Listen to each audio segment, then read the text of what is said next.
గారు అదేవిధంగా ఎడమల సంఘాలు మాట్లాడిన మాటలకు నేను సమాధానం అంటే నేనుగా ఒక మాట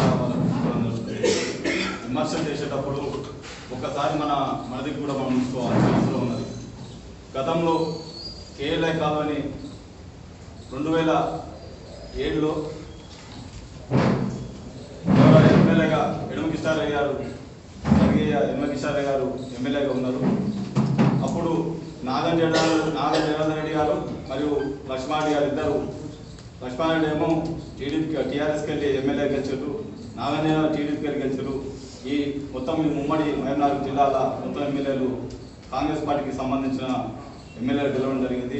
అప్పుడు నాగన్ జనార్దన్ రెడ్డి ఒకటే మాట చెప్పిండు, దయచేసి మీరు డబ్బులకు లోకండి, కేఎల్ఐ డబ్బులకు లోకండి, వాళ్ళు చిన్న సైజు వస్తున్నాయి, ఆ సైజు వల్ల ఇక్కడ ప్రాంత రైతులు నష్టపోతారని ఆయన బహిరంగంగానే ప్రెస్ మీట్ పెట్టడం జరిగింది.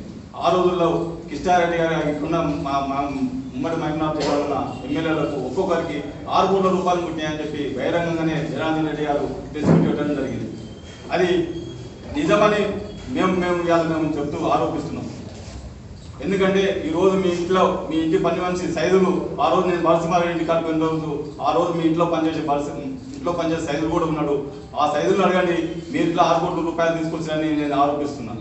అదేవిధంగా ఎవరు మన ఎడమ సత్యం గారు వాళ్ళ సొంత పొలం ఎలా నేను 4 ఎకరాల స్థలం దానం చేసినా చెప్తున్నారు. మా పొలం కాడి కొన్నికి 33 ఫీట్ల రోడ్డు కబ్జా పెట్టి ఈరోజు వాళ్ళు ఆ 4 ఎకరాల స్థలాన్ని దానం చేశాను నేను ఆరోపిస్తున్నాను. అదేవిధంగా ఇక్కడ కట్టిన బిల్డింగ్ ఉంది కదా, ఆ బిల్డింగ్ కాడ 100 ఫీట్లు ఉండాలి, ఆ పక్క 100 ఫీట్లు 100 మధ్యలోకి వెళ్ళి ఉండాలి, అది కూడా కబ్జా పెట్టింది ఆయన.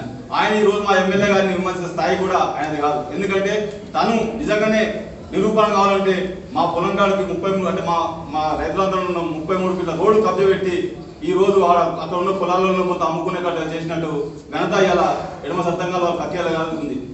ఎందుకంటే ఆరోపణలు చూపిస్తున్నా. ఇప్పుడు బాలరామన్న ఇక్కడనే ఉండు, బాలరామన్న కొంచెం నిజమా కాదా?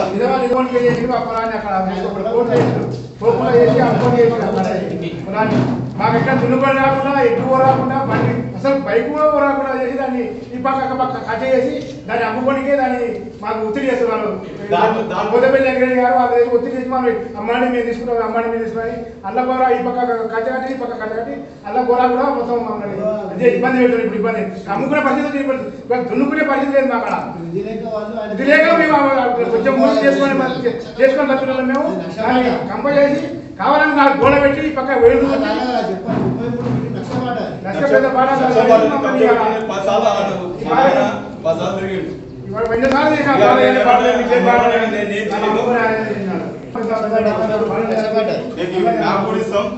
చేసే పనుల వల్ల ఈ రోజు మేము కూడా విమర్శిస్తున్నాం.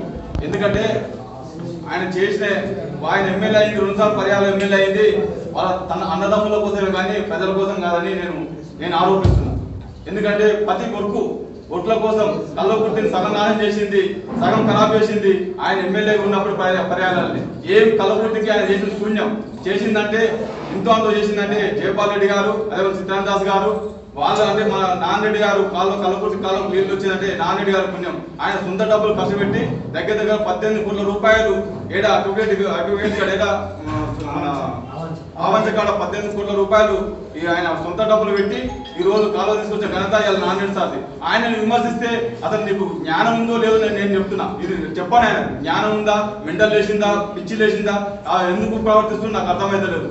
ఎందుకంటే ఆయనకు ఏం జరుగుతుందో ఆయనకు అర్థం కాక తిక్కలో అంటే ఎవరో పిచ్చి కుక్క లేక మోస్తే మేము అంతకని ఎక్కువ పిచ్చి కుక్క లేక మేము సైకో అందుకని ఎక్కువ మేము సైకోదాం.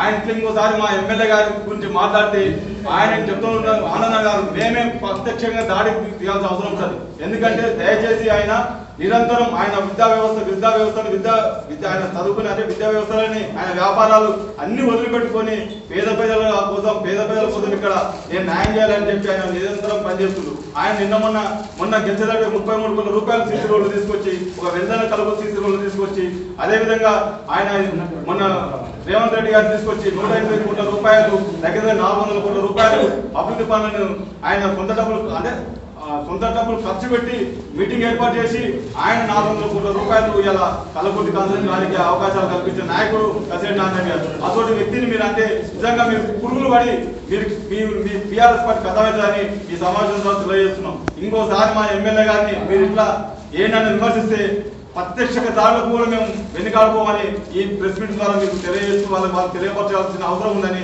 చెప్తున్నాం. ఎందుకంటే దయచేసి మిత్రులారా, విలేకరుల మిత్రులారా, మీరు కూడా మొన్న కొండాడిపల్లిలో ఒక యూట్యూబ్ ఛానల్లో వచ్చారు. నేను అవసరమైతే మీ సీన్ అని ఇక్కడ లోకల్ ఛానల్ అబ్బాయి నేను ప్రత్యేకంగా కాదెక్కి ఆయన ఎంత వాళ్ళు దాడి చేస్తారు అని నేను వచ్చి అది సంజాయించే క్రమంలో నన్ను పెద్దగా చూపించడం జరిగింది. అది వాళ్ళ విద్యత కోల్పోయి ఆడికి సత్తనంటే వచ్చి ఇదేదో పెద్దగా సంజయ్ చేస్తుందని ఒకటి క్రియేట్ చేసే ఆలోచన పడ్డారు. దయచేసి మేము యూట్యూబ్ ఛానల్ అవి కేటీఆర్ ఛానల్స్, కేటీఆర్ గారి 170 ఛానల్స్ పెట్టించి పబ్లిక్ ని యూట్యూబ్ ఛానల్ పెట్టి ఒక రూమర్ సృష్టించాలని రేవంత్ రెడ్డి గారి మీద చెడ్డ పేరు తేవాలని చెప్పి ప్లాన్ చేస్తున్నారు. కానీ అది అందరు పబ్లిక్ గుర్తుపడుతున్నారు. దయచేసి ఈ అన్ని పిచ్చి శాసనాలు మానుకొని ప్రజాస్వామ్యాన్ని 5 సంవత్సరాలు పరిపాలన ఇచ్చారు కాబట్టి ఈ 5 సంవత్సరాల పరిపాలన మంచి చేస్తే మళ్ళీ మాకు ఓట్లేసి మళ్ళీ గెలిపిస్తారు. ఓట్లు లేకపోతే పబ్లిక్ మాకు సమాధానం చెప్తారు. దయచేసి మీరు ఇంత కష్టపడాల్సిన అవసరం లేదని ఈ ప్రెస్ మీట్ ద్వారా కూడా తెలియజేస్తున్నాం. దయచేసి ఒక్కటే మా సత్యారెడ్డి గారు కూడా చెప్తున్నాం, ఇంకోసారి ఎమ్మెల్యే గారు నిర్వహిస్తే ప్రత్యక్షంగా దాడులకు దిగపుతామని ఈ సమాజం తెలియజేసుకుంటూ మీరు ప్రత్యేకంగా చెప్పాల్సిన అవసరం ఉందని తెలియజేస్తున్నాం.